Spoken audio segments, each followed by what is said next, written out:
Should you pay for AI tools? I tested the best free alternatives against premium versions, and the results might surprise you. Here's what actually matters. Free AI tools like ChatGPT, Claude's free tier, and Canva AI offer surprisingly powerful features. They're perfect for creators testing workflows before investing. The catch? Limited monthly usage and fewer advanced customization options, but for most freelancers starting out, free tools handle 80% of daily tasks without spending a cent. Upgrade when free limits hurt productivity. That means unlimited API calls, priority support, advanced features, or commercial licensing. Paid tiers like ChatGPT Plus, Claude Pro, or Midjourney subscriptions unlock serious value, especially if you're generating client work.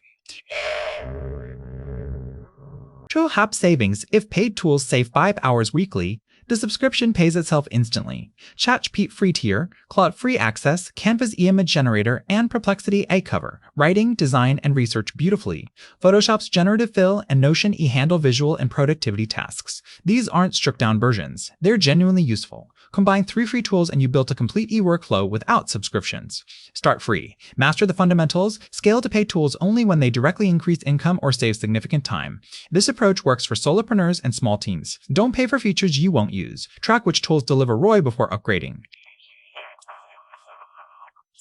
One props a bobo. Most creators maximize free tiers first, then invest strategically in 1 or 2 paid subscriptions. Drop a comment telling us your favorite free AI tool. Subscribe for weekly AI tutorials that save you money and time.